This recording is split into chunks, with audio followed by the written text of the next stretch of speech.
Live from New York, this is the Harvey Hour. My name's Nathan Harvey. It's great to have you in today on a Friday. As always, I'm joined alongside my dad, Stephen Harvey. How you doing today on this Friday? Always happy on a Friday. Looking forward to the show here. We got some great topics. A lot happening this week, and we're here to report on it. A lot of college basketball. March Madness still going on. A lot to talk about. We're talking a lot of football today.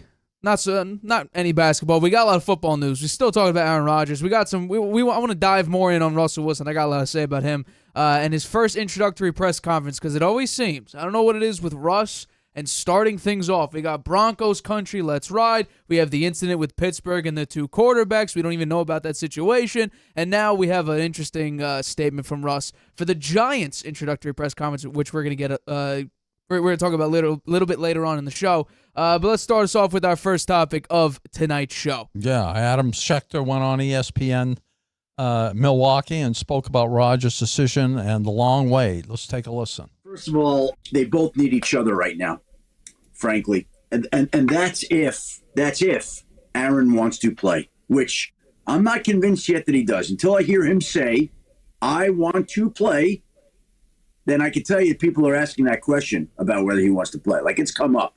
People have said to me, hey, are you sure he wants to play? No, I'm not sure. I'm hearing he might not want to play.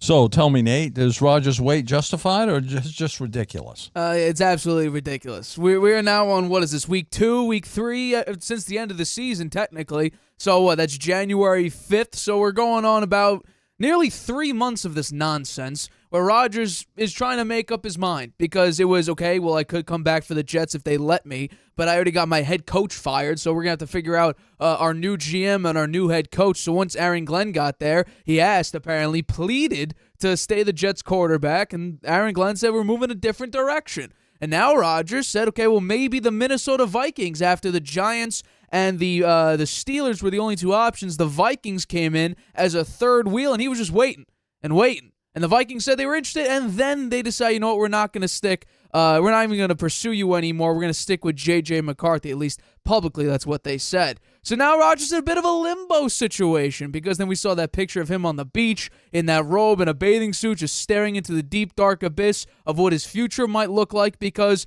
he finally got rejected. Because he's always used to getting what he wants. The Green Bay Packers, he had a chokehold on that entire organization, which ended up getting his best receiver, Davante Adams, moving on to the Las Vegas Raiders to team up with his college buddy in Derek Carr. And then he goes over to the Jets after being 90% retired, coming out of a darkness retreat. The Packers give up on him, but he gets to go to the location that he wanted, which was the New York Jets. And he was there. He got hurt 4 plays later. And then the following season, what are we now? Well, they already have his offensive coordinator, Nathaniel Hackett. During that time, even before Rodgers got there initially to the Jets, they got Alan Lazard. He wanted Mercedes Lewis. He wanted David Bakhtiari. They didn't get those two options. But Lazard, 2023, had the highest drop percentage in the NFL. Randall Cobb was a fossil. And then in 2024, Lazard just had no impact on the game whatsoever. But then the Jets traded for his longtime buddy, Davante Adams, after the Raiders decided, you know what, let's have a quarterback competition with Aiden O'Connell and Gardner Minshew. I'd be pissed off, too, if I was Davante Adams. But now Rodgers is stuck in another limbo of the Pittsburgh Steelers. And I completely agree with Adam Schefter. What the hell are we doing waiting? Because the Giants were also interested in you and supposedly were willing to wait for you to make up your choice. They've moved on to Russell Wilson and Jameis Winston, and potentially a rookie quarterback in Shedeur Sanders or Cam Ward, Jackson Dart, or Jalen Miller, or whoever else, but it's probably going to be Shedeur Sanders if they do draft a quarterback at the number 3 spot.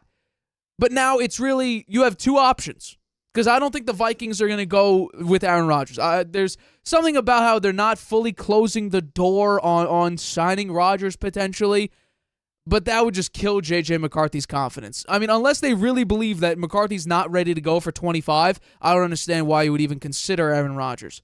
But I think right now there's only 2 options. There's retiring, and then there's the Pittsburgh Steelers. There is no option C. So unless Rodgers, because he says he wants to play, he just sat with 6 hours in the Pittsburgh Steelers. He had a conversation with Mike Tomlin and the staff and maybe some players, but he was there for 6 hours. But he also doesn't want to retire. So if 1 + 1 = 2, he wants to play, met with the Pittsburgh Steelers. There is no option C. Why are we waiting? Unless he wants, sports media to keep talking about him, saying, okay, day 46 of Rodgers' decision. Will he do it today? No. Let's move on to day 47 of talking about it. This is utterly ridiculous because there is legitimately one option because he says he wants to play. The Pittsburgh Steelers are the only team. By the way, it's not a money issue. This is not will he get $50 million? No, I want 45, whatever the case may be. It's not a money issue. Supposedly, the Steelers have the exact same offer that Rodgers is okay with from like 3 weeks ago. So it's not a money issue. Tom Pelissero actually says that it's going to be a 1-year deal. He said he wants to play 2 years. So maybe, could it be the year thing? Potentially. Could it be the roster setup? Maybe. Because I have some things I want to get into a little bit later, but this to me is utterly ridiculous because Rodgers says he wants to play. There is literally one remaining team that has serious interest, that is actively waiting for you and pursuing you. The Vikings are supposedly out. They are not actively pursuing you anymore. The Giants moved on to Russell Wilson and potentially a rookie. And so you're now sitting here thinking, okay, could I retire? Man, no, but I want to play. Let me see what team. One team, but man, Steelers, really? If you want to play, there's one team available. You sat with them for 6 hours. To me, this is utterly ridiculous. Aaron Rodgers, at this point, I said it weeks ago, retire. Because I don't think the Steelers are the team that you want to end your career with. I agree with you 100%, given that all the options except the Steelers and remotely, I guess, the Vikings. Maybe his ego is so big that he still thinks the Vikings are going to pick him up later on here.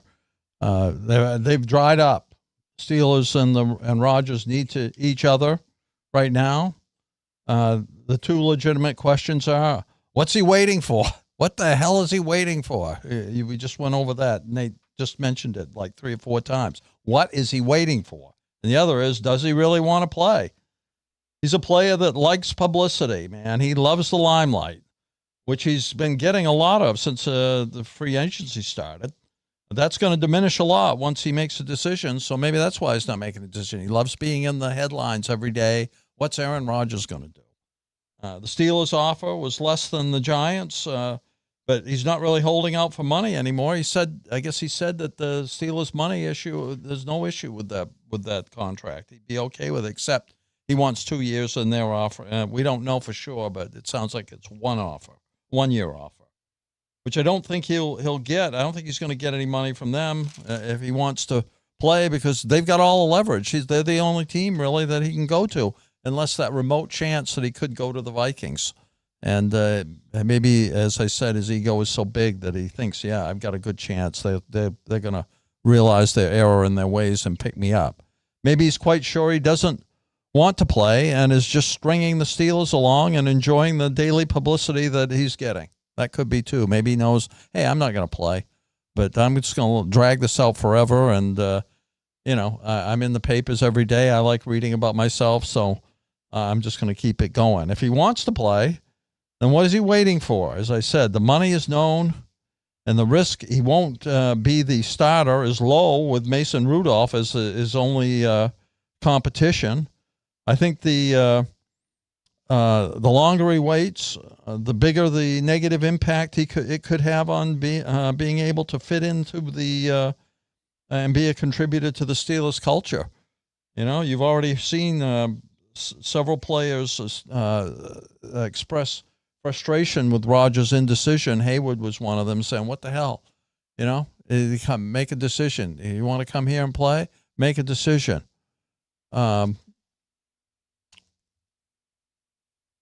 He's never been known to be a great teammate.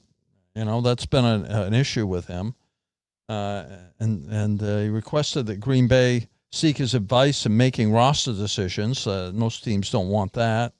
He has the potential to disrupt the Steelers culture, and but the Steelers want him. So that's a risk they're going to take. And I think that risk gets bigger and bigger the longer he delays it. Makes it look like he's dissing the team and, he's snubbing his nose at them. He certainly wasn't a positive for the Jets culture. And it got out to the media that he was a negative force in the locker room. As a result of his indecision at this point, when they're ready, really isn't any place else to go. The rumblings are, and the rumors have increased, that he's done and he will retire. At this point, it's either Pittsburgh or bust for Rodgers, unless the Vikings have a change of heart, which I doubt. At this point, it shouldn't be that hard. Either you want to play for the Steelers or you don't. What are we waiting for? I think what's interesting is that going to the Steelers, and I can understand actually some pause because I think the Steelers' offense doesn't operate the way that Rodgers does. Because Rodgers last year threw the second most passes in the NFL. Arthur Smith is always running a run-first offense. That's what he was known for. That's why Justin Fields made the most sense when it came to available quarterbacks on the open market that the Steelers could sign. They lowballed him, gave him $10 million less than the Jets were willing to, and Justin Fields moved on to legitimate greener pastures. When it comes to the Steelers, though, Rodgers is a pass-first guy. Arthur Smith is not. In his entire coaching career, Arthur Smith averages the 28th most pass attempts in the NFL. Meanwhile, his running game is insane because the last 3 years, these are his rushing attempts. First, third, and fourth. So he likes to run the football. Rodgers' highest rush attempts on a team was 12th. So he was never part of a top 10 rushing offense.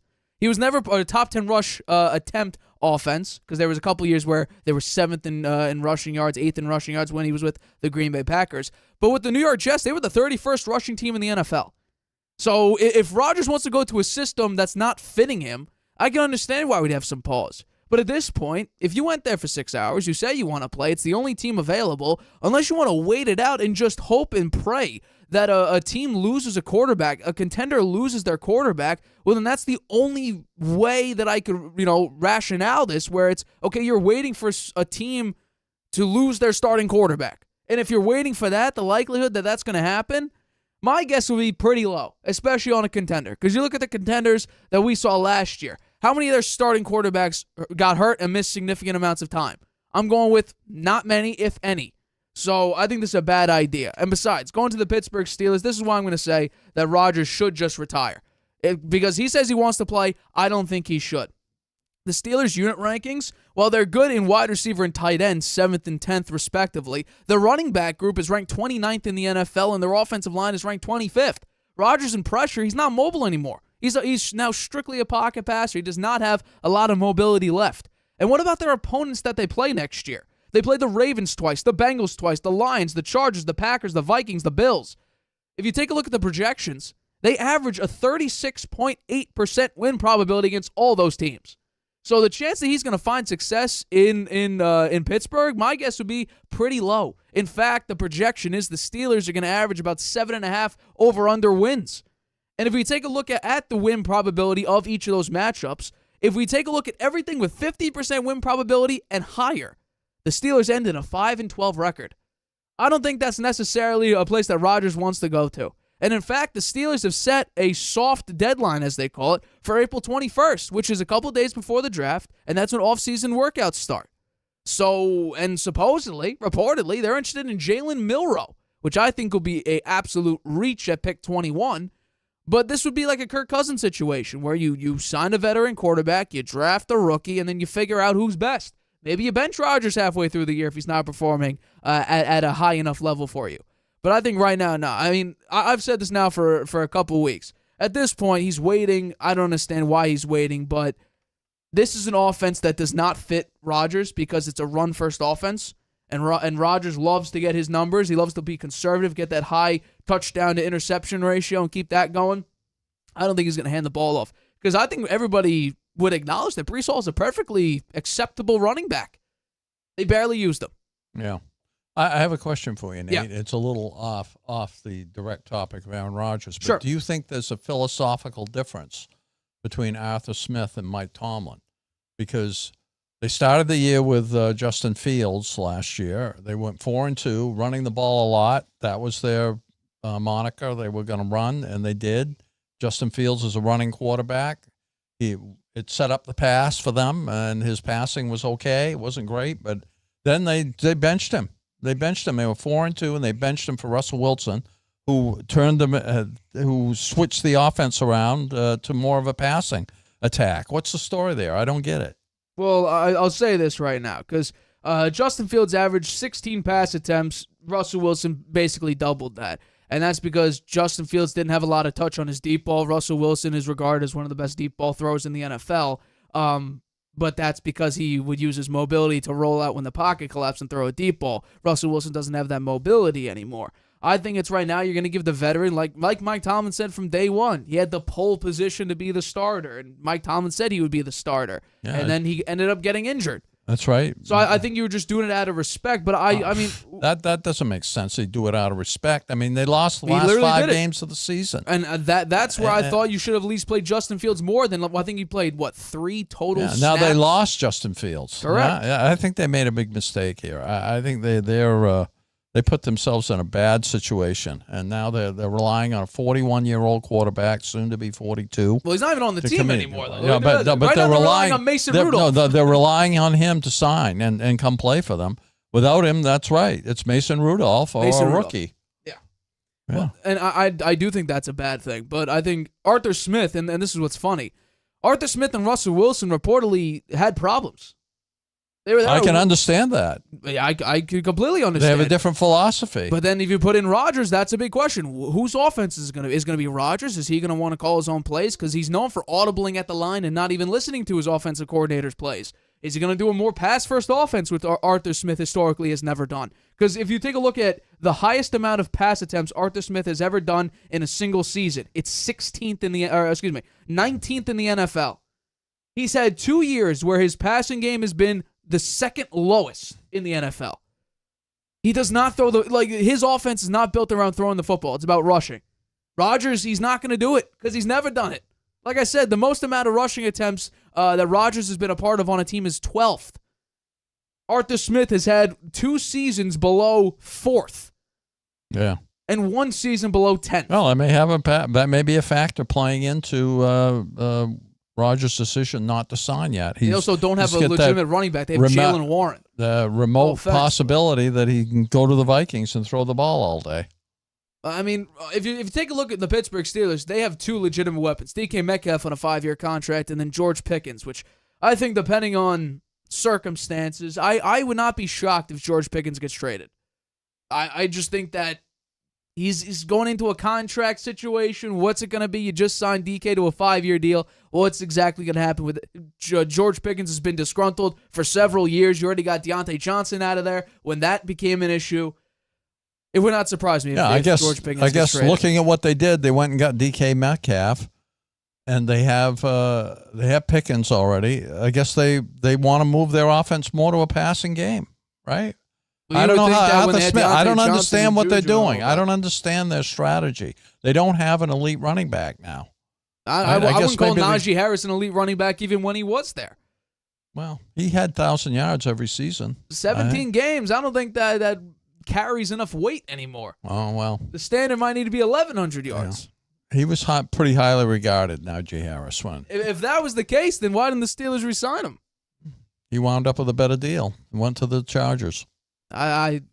We'll see how that turns out. I don't think it's going to be as successful as Jim Harbaugh I just don't understand what they're thinking about. They have Arthur Smith. He's the running guy, and that's the weakest element of their offense at the moment.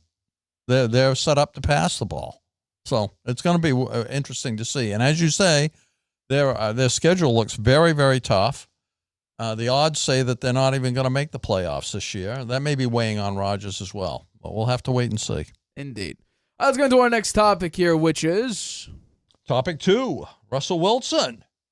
In his introductory press conference as the new quarterback for the New York Giants, spoke about what he expects his role to be on his new team. Let's see what he said. I expect to be the starter and come in here and be ready to rock and roll every day. I think that, to be able to lead, I think this team's really looking for somebody to lead them in every way in terms of the process, in the offseason, during the season.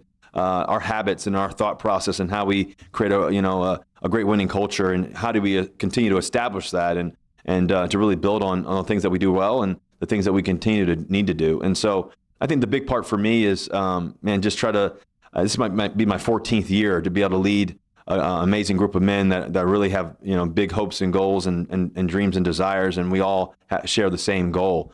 And so I think that's the best part about it is I get to be around a lot of, extremely, extremely talented guys. Okay, so do you expect Russ to start every game this season? I find it fascinating how the Giants, from day one, said that they wanted to get a veteran quarterback, so they got Jameis Winston and then followed up with Russell Wilson, and now supposedly they also like Shedeur Sanders, which would make them have 4 quarterbacks on their roster.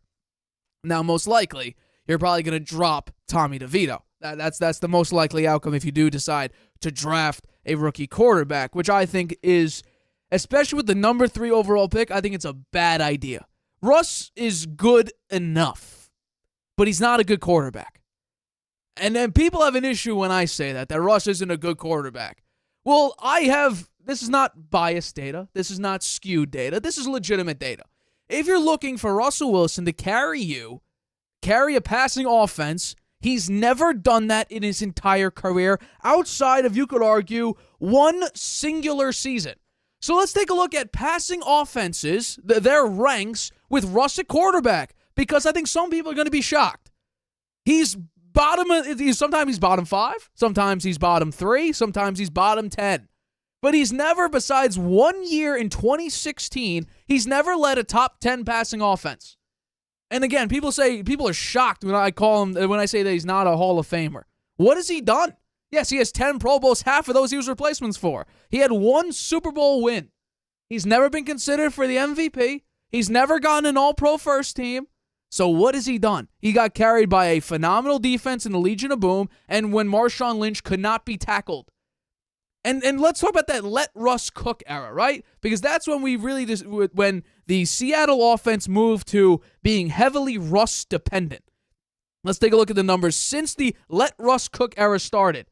He's 24th in winning percentage, 21st in completion percentage, 17th in passing yards per game. He has the 11th highest passer rating, and his on-throw target percentage is 76.9, which ranks 18th. So he's average to below average.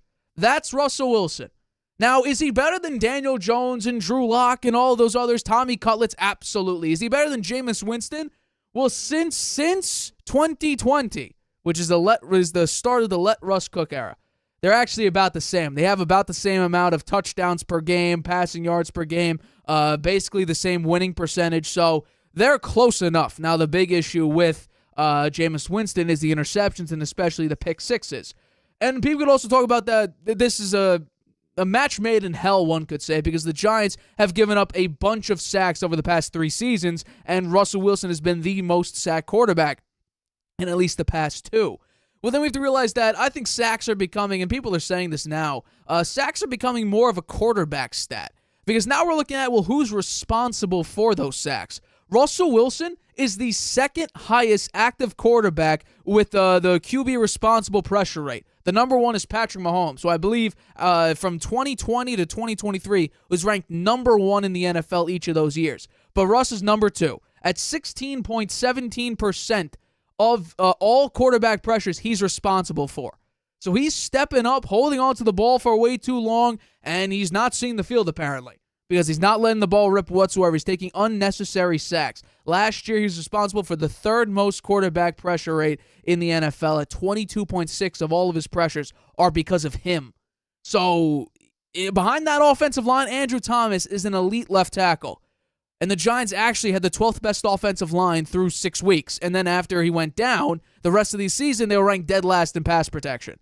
So Russ is going to an offensive line that is very shaky. And the fact that based on ESPN's depth chart, Evan Neal is still a starter on your offensive line, I'm very concerned about the right side of the offensive line because you tried to build it up through the trenches. That was Joe Shane's big thing last offseason, build through the trenches. Well, it didn't turn out that great because as soon as your best offensive lineman went down, you had no stability. In fact, you were dead last, like I mentioned, in pass protection. And also running the football, which is where Russ excels at. They have Tyrone Tracy as their starting running back. I don't think Tyrone Tracy is an effective enough running back to make Russell Wilson a better quarterback because that's his entire career is based on Marshawn Lynch and the Legion of Boom. That's what made Russ who he is. But since the offense had to put all the pressure onto Russ, he's crumbled. The let Russ cook era means he's burning the kitchen down.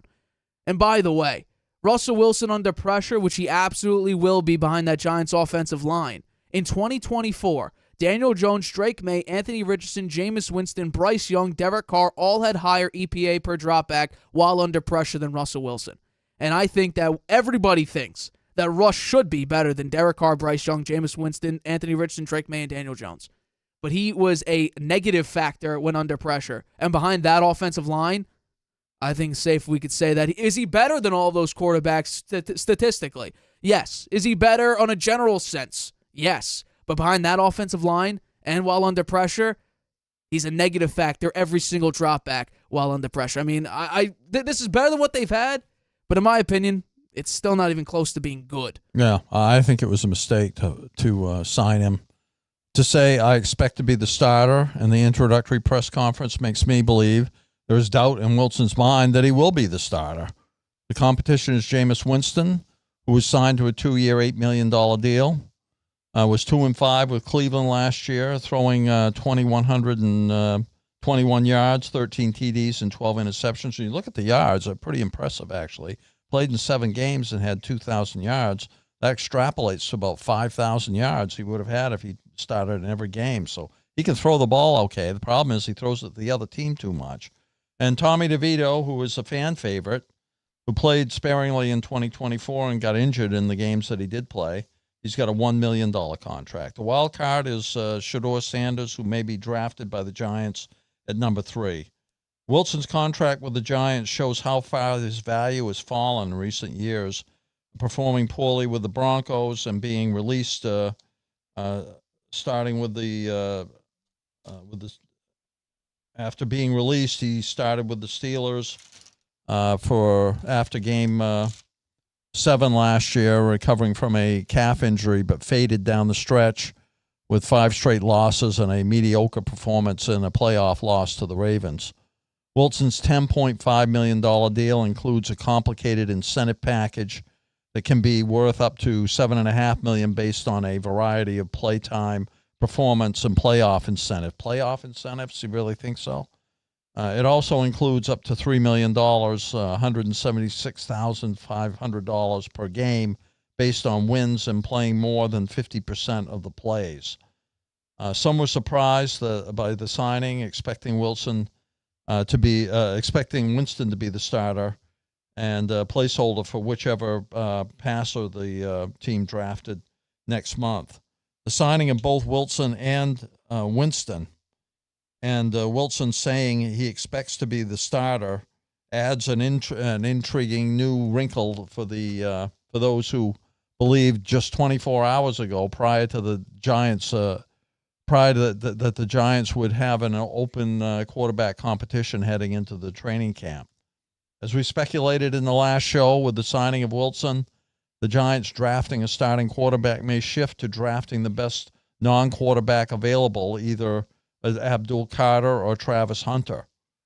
If that's the case, I think the Giants should hope that the Titans draft Cam Ward and the Browns draft Sanders, because if either of both quarterbacks turn out to be franchise quarterbacks, it will make the Giants look foolish for not selecting one of them. I'm not that surprised that Wilson was signed, because Daboll and Schoen are at high risk for being fired from their jobs. What I expect will be a poor showing for them in 2025. The Giants have one of the toughest schedules in 2025, and as a result, I don't expect Wilson will remain the starter throughout the year. At home, they play Dallas, Eagles, Washington, Green Bay, Kansas City, the LA Chargers, Minnesota, and the 49ers. Away is Dallas, Eagles, Washington, Chicago, Denver, Detroit, Las Vegas, New England, the Saints. I think they only have a chance to win maybe 4 games, maybe once against Dallas, maybe the Raiders, maybe the Patriots, and the Saints.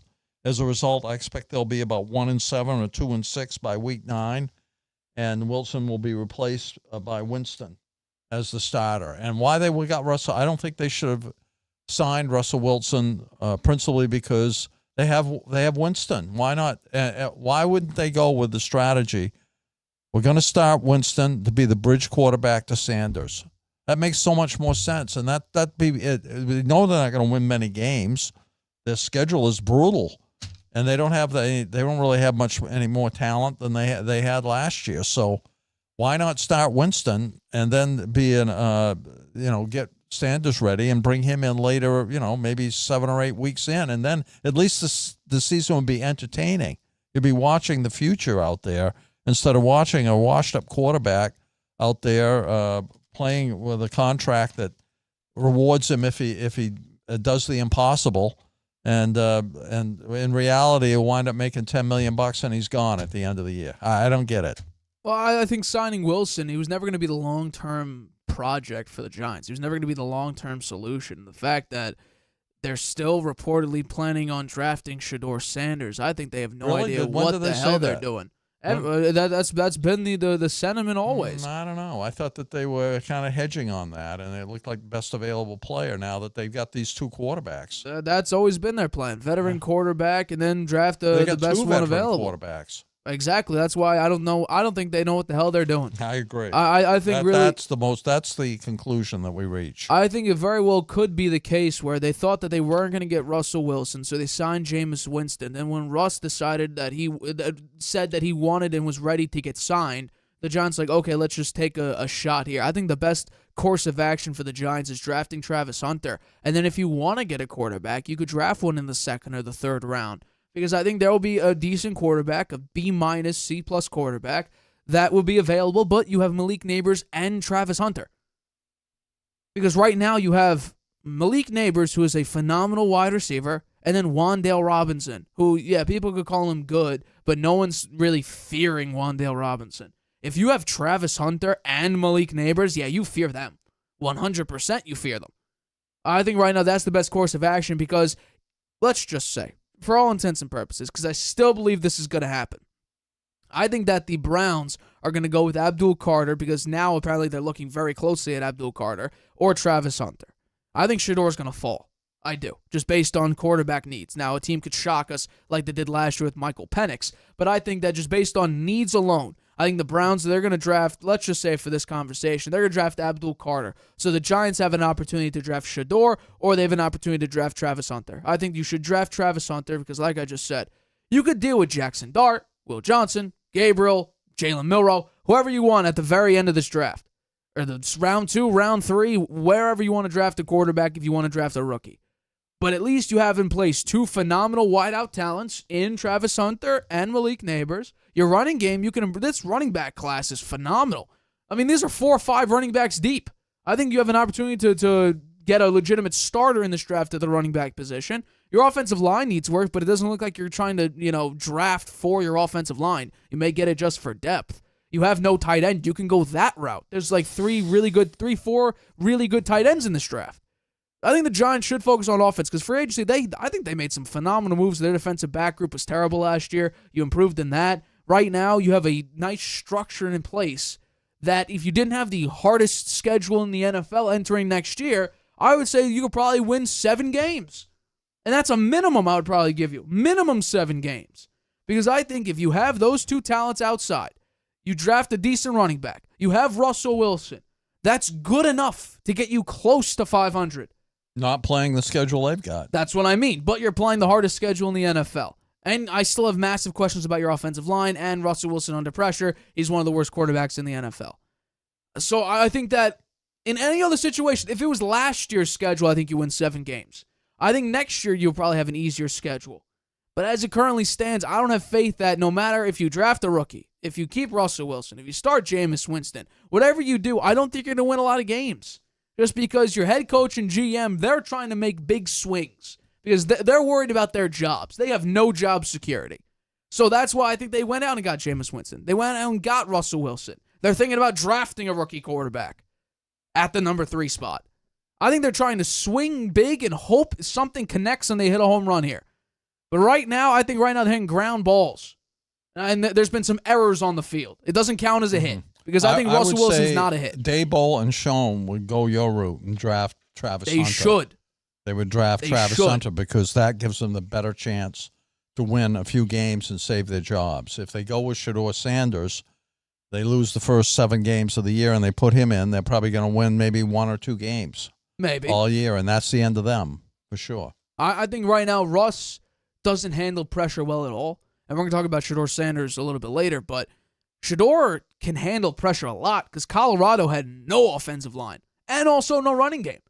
So in a weird, funny way, I think that Shedeur Sanders would actually fit beautifully with the Giants because he's excelled in college, and now those are two completely separate animals. But he's already excelled in college with no running game and no offensive line, and the Giants have barely an offensive line and no running game. Mm-hmm. So it kind of is already what he knows. He lacks. You could argue that he lacks experience a little bit, right? He's coming out as a junior, right? He wasn't a senior this year. So, unlike a player like Bo Nix, who had lots of experience, he's 25 years old. Shedeur Sanders is really a rookie's rookie. He's a rookie. He's going to be a big-time rookie because he doesn't even have that senior year of experience in college. He's older than me. So I don't know how much you call him a rookie. He's older than me. If he was 22 years old. He's 23. I mean, what? Anthony Richardson was a rookie. He was, 21 years old when he came out? Could have used an extra 12 games or so of college experience before going into the NFL. We'll see. I think that the Giants right now, they're trying to swing. They're trying to hit. They're trying to make contact. Instead of hitting home runs or doubles, they're hitting singles and grounding out.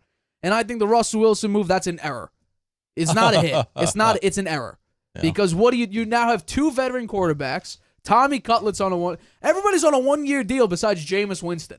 Russell Wilson's on a one. By the way, he would need to go 17-0 to hit all of the incentives. That ain't gonna happen. He's not gonna get his $21 million of money. It just money. shows how desperate he was to get a contract. Like I said, some of these other quarterbacks, Nobody Jameis else Winston, had an interest Daniel in it. Jones, Nobody wouldn't have been. That My was his only opportunity. He had no other interest. That helps out my non-Hall of Fame case. If he really was that guy, how come he went behind guys like Daniel Jones, Sam Darnold, and Geno Smith? Yeah. No, I don't think he has a chance at the Hall of Fame now. And now with the Giants, I think that just diminishes even more because you're not set up for success. You're set up to be at the very best average. Because right now you're going to a division with the offensive rookie of the year who just took the Commanders to the NFC Championship game, which I think was their first time since 1991. The Eagles just won the Super Bowl. The Cowboys were banged up and have done not much in free agency, but they have a more competent quarterback in Dak Prescott.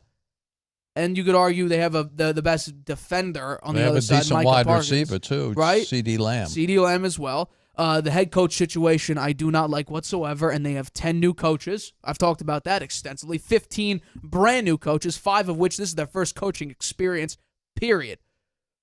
Don't love that for the Cowboys, but I would definitely take the Cowboys over the Giants. I still think this is the last place team in the NFC East. Mm-hmm. I agree. I don't think it changes with Shedeur, Travis, Russ, Jameis, whoever. Rodgers if he went there. I don't think it matters whatsoever. All right, we're going to take a quick break, but coming up, J.J. McCarthy. What are the Vikings doing with J.J. McCarthy's mental state right now? They haven't named him quarterback one yet. I believe he's he's the only quarterback, or there's other 2 quarterbacks on the roster. What the hell are the Vikings doing? And also, Deion Sanders spoke about the reports that he would interfere with Shedeur's draft place. We're going to talk about that right after this break. Using Wi-Fi without NordVPN could mean sharing your private stuff with more people than you think. Stay safe on public Wi-Fi. Get NordVPN's special offer and encrypt your internet connection. NordVPN. Online security starts with a click. Whether you're just discovering your voice or taking your show to the next level, you know what the world needs to hear. All you have to do is say it. With Spotify, set up your podcast. Your food podcast. Your mindfulness podcast. Your never thought you'd get this far podcast. And watch those sparks fly. I put a picture of the Drop the episode anywhere people listen. And find out who they're cooking with. Where they're finding inner balance. And why they love your show. You're already a creator. Now you can create, connect, and get paid for your passion with one single free tool. Spotify for podcasters. Talk where the world listens. Welcome back to the Harvey Hour. My name is Nathan Harvey. It's great to have you in today on a Friday. As always, I'm joined alongside my dad, Stephen Harvey. Let's get into our next topic of today's show, which is... On Tuesday, former 10th overall pick in the 2024 draft, J.J. McCarthy, went on Up and Adams' show and was asked at what point he was told he was the guy in Minnesota after the Vikings said they no longer are pursuing Aaron Rodgers. Let's hear what McCarthy had to say. They haven't told me, and I'm happy they didn't, because I try to earn it every single day, and I never want that to be given to me, and it's such a privilege and opportunity to give me that chance, and I'm just going to make the most of it every single day. Okay, are the Vikings making a mistake not naming JJ the starter for 2025 yet? Massive mistake. I really appreciate JJ McCarthy having that mentality of saying, you know what, I got to earn it every single day. But at this point, I would question deep inside, what the hell is my team doing? Because based on ESPN's depth chart, I'm the only quarterback on the team. So if I'm not quarterback one, who the hell is coming in to replace me? Well, based on ESPN, he's the only quarterback that's currently under contract. So, I mean, the fact that the Vikings are saying, you know what, we're not going to name you the starting quarterback yet officially because maybe Aaron Rodgers potentially is coming in. No, I think that this kills morale. I think that this does kill mentality, and I appreciate J.J. McCarthy's maturity in saying I got to earn it every single day. But some things have to be given to you. They traded up to get you in last year's draft. You were the 10th overall pick. They believed in you, and I think there was a high likelihood that if you did not get hurt in preseason, which, by the way, you didn't even know you got hurt until your leg blew up, I would assume that you would have started at least a couple games last year, if not started week one, because it was trending that way, especially after your phenomenal preseason game. So I think that right now, the situation for the Vikings should be J.J. McCarthy is quarterback one until further notice. And the until further notice is not coming, because I don't think you should be going after Aaron Rodgers anymore. Now, signing Rodgers would make some sense, because the Vikings are the only team where Rodgers doesn't need to be the savior. You have actually a stable running group with Aaron Jones. You have 2 to 3 really good to great wide receivers in Justin Jefferson, Jordan Addison, and Jalen Naylor. He was catching touchdowns like nobody's business last year. You have a phenomenal tight end in TJ Hawkinson. Your offensive line is okay. Shedeur is coming back from injury, so that obviously helps you. Your defense was one of the best defenses in the NFL last year, and you went 14-3 with Sam Darnold. So I think right now signing Rodgers would only be because you don't have enough confidence in J.J. McCarthy that he could at least maintain some level of the way Sam Darnold did.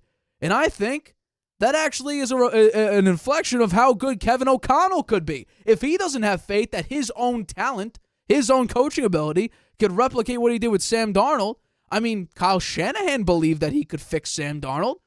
Got him a 3-year contract with the Seattle Seahawks eventually after going to Kevin O'Connell. But Kyle Shanahan saw something in him. I mean, he made Brock Purdy go to the Super Bowl and go to another NFC Championship game. He let Jimmy G go to a Super Bowl and an NFC Championship game. I don't think Kyle Shanahan has any lack of confidence. Kevin O'Connell not trusting a rookie? Kyle Shanahan trusted the very last pick in the draft. So I have a bit of an issue. J.J. McCarthy going into his second year. Michigan, he played 40 games. He had 155.6 passing yards per game. He was not relied upon. He only averaged 17.8 pass attempts per game, which, once again, wasn't that relied upon. But in the Vikings system, I think it could work beautifully because I think that J.J. McCarthy is a very intelligent quarterback. You have all the pieces in play. I mean, this would be a rookie or a young quarterback's dream.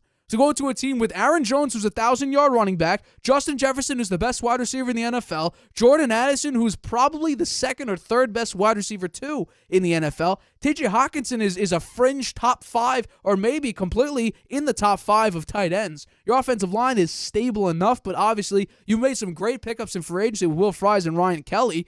So I think that this offensive line is set to improve from last year. And your defense, you still got Brian Flores as your DC. You have Byron Murphy. You have Harrison Smith back. Andrew Van Ginkel had a phenomenal year. You sign Hargrave. You have Jonathan Grenard. You have Jonathan Allen. I mean, you have pieces. You made a bunch of moves. You made a bunch of plus moves. But your quarterback position, he's the only quarterback on your roster. A little bit surprised they wouldn't name him quarterback one.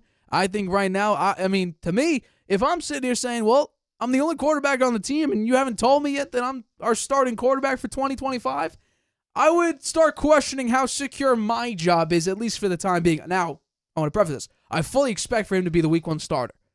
I just think it right now, he was supposed to be the starter probably last year. Why not just say, hey, you're our starter now? There's something behind the scenes a little bit maybe they haven't given up on Aaron Rodgers completely. Yeah, maybe. Now, McCarthy told the press this week that he has not been told that he will be the team starter in 2025, as you said, but that the meniscus injury that sidelined him for all of 24 won't prevent him from competing for the job. The general manager said naming McCarthy the starter is the outcome we want and the outcome we're headed towards. However, Adolfo Mensah, that's his, I'm sorry, maybe pronouncing his Vikings name. GM. Vikings GM, right, refused multiple opportunities to rule out the possibility of revisiting discussions with Aaron Rodgers later this offseason if he's still available. For me to sit here and say that anything's 100% forever, that's just not the job, said the GM. We're responding to scenarios and different information as it comes in. So obviously things can change, but right now we're happy with our quarterback room, and we're going to look to upgrade it in different ways. Well, how could they be happy with the quarterback room that only has Brett Ripien as his other signed quarterback besides J.J. McCarthy? He's the only other quarterback under contract. Offers were made to Darnold and Jones, Daniel Jones, but they both chose to sign elsewhere, assuming that McCarthy would be the starter or take over early in the season. The Vikings likely want to wait until after free agency ends on April 29th for free agents to count towards compensatory draft pick formulas before signing another quarterback. McCarthy has been cleared for off-season activities. He is working to gain back 20 pounds he lost during his recovery from the meniscus tear. He is set to take the first team reps when the on-field workout begins later this spring. McCarthy is not he's met every expectation of the Vikings aside from the injury. It's the team's job to set up a quarterback room that's going to have to provide insurance in case somebody needs to come in for a couple of games. That's why they spoke repeatedly with Aaron Rodgers, according to the GM. I think McCarthy's going to be named the starter. If he performs as expected in the minicamp, the Vikings are being cautious and don't want to get ahead of themselves. That's my view. I mean, how can you get ahead of yourself? Are you even taking your first step? Well, they're tentative to even take that first step. Remember, O'Connell said earlier this season, after the new year here, that they wanted to get McCarthy on the field, see how he's progressed physically and where his head is at.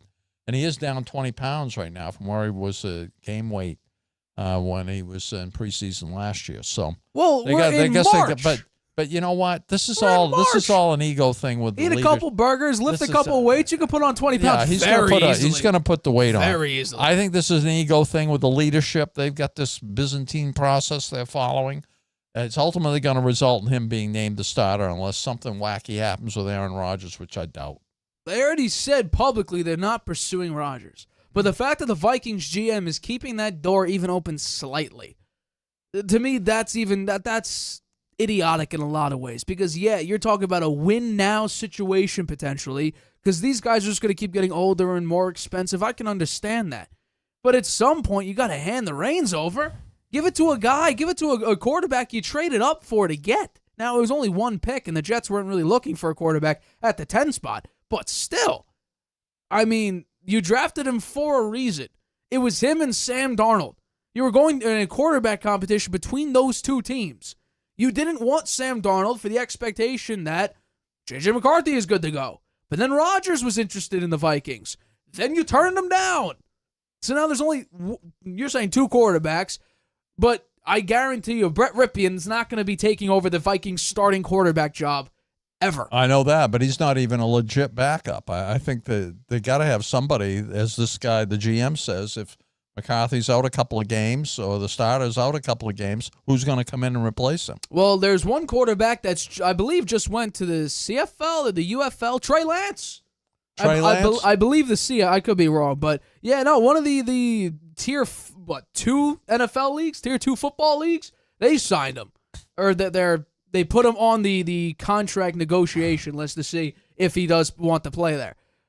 By the way, again, just want to poke the bear with my stick of saying Trey Lance was a bust. Just have to poke that bear a little bit. Again, said this 2 years ago, but I digress. Doug Flutie went to the CFL, and then he came back to the NFL. He was not and a good well. quarterback. He's what, He was 3,000 pretty yards? good. He was good for San Diego. He played well for them. For like he played well for 3 the Bills, years. too. For like 3 years in San Diego. Yeah. That was at the end of his career. But, I mean, if I was JJ McCarthy, I appreciate his maturity in saying that I have to work for it every single day. That's what you want from an extremely young quarterback, to have that type of confidence in himself and the maturity to do that instead of being pissy about it. You know, maybe some passive-aggressive comments here and there, kind of like Aaron Rodgers does. But at some point, you got to be like, hey, what's going on here? You traded up to get me. I'm your young quarterback. I was projected to be the starter at some point last year, and then I got hurt. Yeah. What's the deal? Oh, I think they name him the starter. It's a publicity thing. They're getting press out of it. It's good for the team. And who knows, behind the scenes, maybe they whispered in his ear, don't worry, you're going to be the starter. We'll have to wait I and don't know see. why I would say that, though. If you were asked, hey, when did you know that you became the man from Minnesota? He comes out just candidly and says that they never told me. I don't think they whispered in his ear, by the way, you're going to be our starter.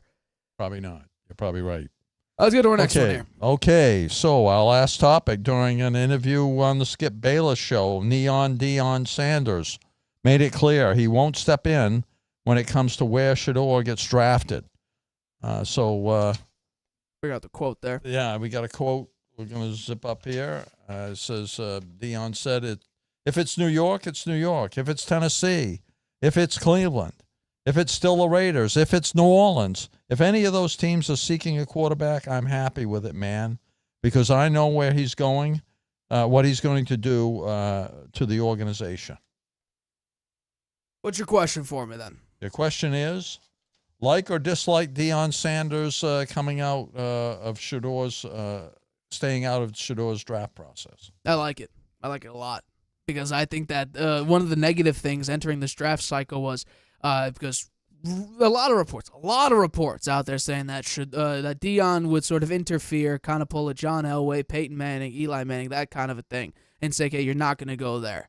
I can understand why Deion would do that. You want to set your kid up for the most amount of success possible, and going to a busted franchise like Cleveland, who's never gotten quarterback right, or go to the New York Giants, where quarterbacks there apparently go to die. Since Eli Manning, they haven't been a competent team since 2016, legitimately. I don't think Daniel Jones in 2022 counts as, fully competent there, or that team was fully competent. A lot of holes, and you beat up on a fraudulent Minnesota Vikings team. You did win a playoff game, though, so that's the only props I'll give you. But Daniel Jones didn't show out, and in fact, it was the worst contract decision that they could have possibly done. And also, the head coach and the GM are 1 foot out the door already, being shoved by John Mara out the door. So that might not be a good place to go to. The Las Vegas Raiders are interesting, because Shedeur and Tom Brady, they have a very good relationship with each other. But that franchise also has never really gotten quarterback right for like 20 years. Derek Carr was probably the closest, but then again, we were on the show. We got bashed for supporting Derek Carr. So I don't know how much support Derek Carr ever had on the Las Vegas, used to be Oakland Raiders. So I think right now, the best situation, I talked about this before.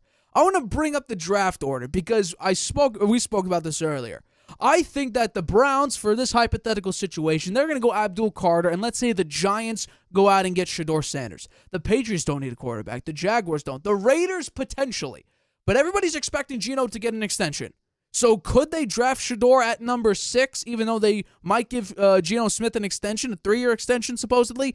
I don't know if that's the smart move. But we can go all the way down. The Saints.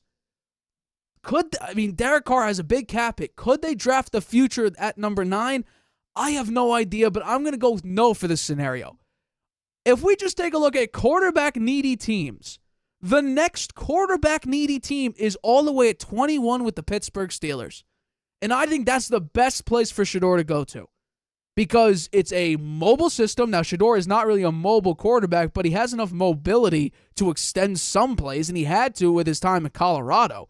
But he's in Arthur Smith's system. He's with Mike Tomlin with a really good defense, 2 legitimate weapons, although I think that George Pickens might be on his way out soon at the hand of Mike Tomlin. But as it currently stands, you have DK Metcalf and George Pickens. I think that the Pittsburgh Steelers at some point probably will draft a running back. You have Pat Freiermuth. I think he's a very good tight end. And then your defense, like I just mentioned, is one of the best in the league with T.J. Watt, Minka Fitzpatrick, Patrick Queen, all of them. Joey Porter, now Darius Slay. You have a lot of pieces around there on defense. So I think that slipping is honestly not the worst thing for Shedeur Sanders, and it adds motivation as well. Because I appreciate Deion's confidence saying that he knows what Shedeur will do to any organization that drafts him, and I think that's rightfully so because in his time in college, he had no offensive line in Colorado, no running game. Travis Hunter was a great weapon for him, but in the NFL, it seems like now every team has a legitimate weapon, or at least 20 out of the 32 teams have great weapons. But check this out. 81% completion percentage on passes from a clean pocket. Number 1 in the draft class. 70% on-target throws of 10-plus yards downfield. Now, he doesn't have the best arm, but that was second in draft class. And in fact, we could take a look at some successful young quarterbacks, a.k.a. Bo Nix last year, who didn't have a great arm and in fact had one of the highest checkdown percentages in college last year.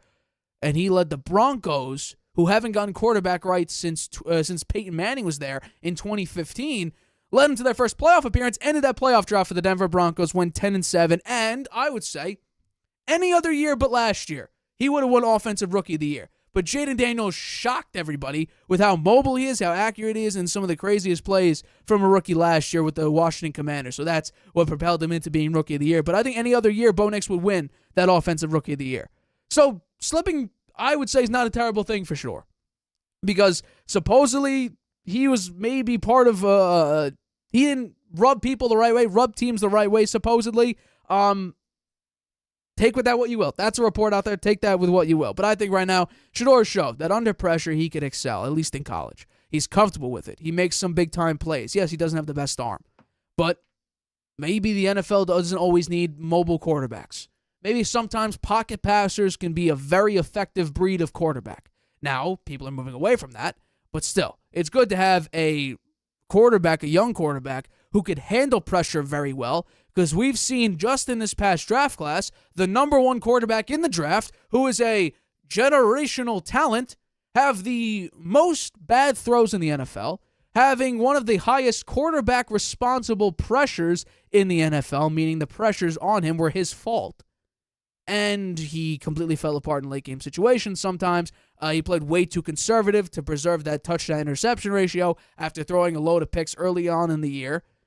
I think having a Shedeur Sanders on your team would be very, very good. So if the Giants draft him, I mentioned this earlier in the show, I think it's kind of a match made in heaven because all the issues the Giants have, Sanders just experienced that last year with no running game and no offensive line. So he would kind of feel at home in a way. And Deion gets his big market.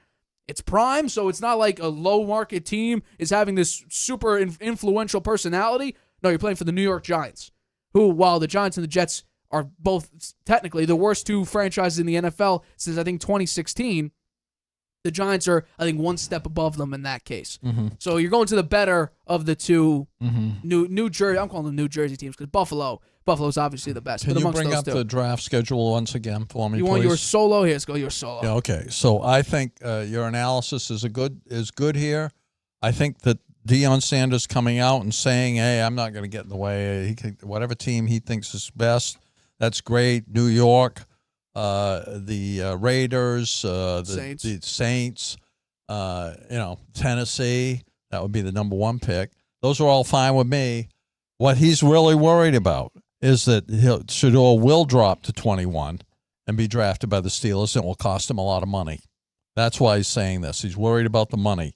He's worried about a contract that won't be so great if he slips all the way to 21. If he gets drafted in the top 3 or even in the top 10, then the money will be good. So I think that's the main reason he came out and said that he didn't care where they're going, because initially, a year ago or so, he was saying there were teams he would not go to. His son, he wouldn't want his son to play for, including cold weather teams. Now he says he would be happy with whatever team selected Shedeur in 2025. It's going to be an Eli when referencing how both Shedeur and he was mentioning Travis Hunter at the time would approach the draft. That was a while ago. That spooked some people, I think. Honestly, Shedeur has told me, he's talked to me intently about all the visits he's had with all of the teams, so I know where his heart is. I know where he wants to go. So he's softened his position dramatically, and I think it all has to do with money. He will not try to orchestrate which team selects Shedeur. That's not God's will right now. Hi, he's even bringing God into it, huh? I want Shedeur to do what he has consistently done, excel against all odds. I like the hating. I like the naysaying. I like the ignorance because it makes us feel better about what we don't. What we do. What we do. If it gives him another chip on his shoulder. So the Eli Manning story, famously, he refused to play for the Chargers, who drafted him at number 1, but traded him to the Giants with the understanding the Giants would pick Phillip Rivers, who the Giants did draft at number 4. The deal worked out better for the Giants, who won 2 Super Bowls, but Rivers did break multiple franchise records with the Chargers. Shedeur is expected to be one of the first 3 players selected in the draft: Tennessee, Cleveland, or the Giants. I believe Sanders came out with his comment, as I said, to help ensure that his son is picked very early in the draft to maximize the rookie contract he will get. Well, I think right now we take a look at just what Shedeur has done, because he didn't work out. He didn't do a combine, and I can understand why. There's enough of the potential assets, the issues that teams could have, that's already on tape on how Shedeur handled it. So it's not like he played on a college team with a phenomenal offensive line and teams are questioning, well, how does he do under pressure? Or it's, well, how does he do, on the deep ball? In fact, last year, Shedeur Sanders had the 4th most deep ball yards in college football last year. So, yes, he doesn't have the best arm, but it's his accuracy that's his big plus on that. I mean, he can build up his arm. He can build up his arm strength. Well, you could, but I think that his strength is reading, because that's what Colorado did. Colorado relied on structure and put a lot of pressure onto Shedeur Sanders. So I think that's a massive plus, because you don't got to worry about the combine. You don't got to worry about a pro day, because all the stuff that teams have a potential issue with, you can just say, hey, look at this game last year. Okay, look at week 5. I did that exact same thing against this kind of a defense. Look at what I did. He has all the traits or the issues, the pluses and the minuses already on film. And last year he went to a Colorado team who he led them to the most amount of wins since, I think, 2016 last year, with a 9-4 record. And he did it with Colorado, who has been a no factor for years. I think the Giants better hope, if they're going to take Travis Hunter, they better hope that the Browns select Shedeur Sanders, because that will mean the 2. Cam Ward will go number 1, and that will mean both those quarterbacks will be gone, and the Giants wouldn't have had a chance at him. Because if they do, if Shedeur Sanders drops and they pick Hunter, then Shedeur Sanders turns out to be a franchise quarterback. The Giants they'll never be forgotten, and Schoen will be. Well, he's gone anyway. He's probably gone anyway, but there'll be one more nail in his coffin. That very well could be. And I think a massive plus for Shedeur's game is almost half of the plays, half of his passes, came without the help of play design. So play action, motion, RPO, screens, all of that. 48% of his plays came from non-structured designs. So he's playing without structure half the time. So he's able to have that level of success. And last year, he would have a lot of that with the Giants. He'll be running for his life. Last year he did have a career year, though. Highest completion percentage, most amount of yards, highest yards per play, and also the highest passer rating he's had for his collegiate career. So he's done everything at a high level with lesser talent. Now, Travis Hunter obviously was a massive help on both sides of the ball, but he was able to do all of this with no offensive line, pressured on a bunch of plays, and also he had the 8th highest PFF grade while under pressure in college football, the 3rd highest under a clean pocket. So he's excelling in both aspects, clean and under pressure. Giants should draft him. You have Russell Wilson, you have Jameis. If the Browns Winston. don't get him first, if the Browns are smart, they'd take him. Well, supposedly, according to Zach Rosenblatt of The Athletic, the Jets might also be looking at him. Yeah, well, I could see that too. But again, they just signed Justin Fields to a 2-year, $40 million deal. That's all. They can actually get out of that contract in 1 year if they want, right? It's only really a 1-year deal. The Giants could do that with Russell Wilson now. They could say, we don't want you anymore today. Yeah. Well, You just pay him $10.5 I million don't just to understand not what play. they were doing there. That makes sense to me. Let's take a look at this draft order one more time. Because unless, again, there's something shocking like the Cardinals maybe, or the Colts, although the Colts say they're not going to be looking at a quarterback. The Cowboys even. Unless we have a shock team. The next one that desperately needs a quarterback is the Pittsburgh Steelers. Yeah. So he may fall to 21, and now supposedly the Steelers really like Jalen Milroe. That would be a massive reach at 21. But who else would pick Milroe ahead of them? Nobody. Nobody. So. No, Milroe is a second, third-round pick, in my opinion. So the fact that Who would the Steelers pick if Shedeur is gone then? If they're going to pick his quarterback? I go Jackson Dart. He's Probably. QB3. Yeah. He's QB3. And there's been talk about that for the Steelers. Yeah. Will Johnson had a good pro day, horrible combine, and missing a bunch of throws, so maybe his stock moves up a round or two at the very best, or at least 10-plus picks maybe. Well, the draft is coming up soon. We got about a month out. So we'll see. But here's the thing. We always see this from rookie quarterbacks. Some quarterback gets the micro analysis. They like to nitpick just minuscule things to kill him. Like, remember C.J. Stroud? It was that test that he scored like a 2% on or something like that. Yeah. Turns out to be better than Bryce Young. Like, it's just very, very minuscule things that don't matter whatsoever. Yeah. Like Caleb Williams. There's like, what can he do handling adversity? Well, I still think adversity is something that he struggles with. It's not as bad. He got sacked, 68 times last year? I'd say he dealt with adversity pretty well. He was still standing at the end of the season. Right? Fair point. That's a lot of adversity, getting sacked over 60 times. But that's also like the little things. There's always one quarterback that massive spotlight gets put on him, and with the personality of Deion Sanders and Shedeur being his son and all of that, and Shedeur working with Tom Brady to improve his game, the Raiders actually make some sense. And what's funny is if you look at that quote, Deion Sanders says, "If it's still the Raiders." Throw that out there. If it's still the Raiders. I think that he probably saying that because now he didn't expect them to have Geno Smith. Well, does that mean that I would say the Raiders said, hey, we're looking at you a lot? I mean, Tom Brady's the minority owner. Well, That's it. If it's still the Raiders. I mean, they can get off Geno in 1 year. They don't have to give him an extension.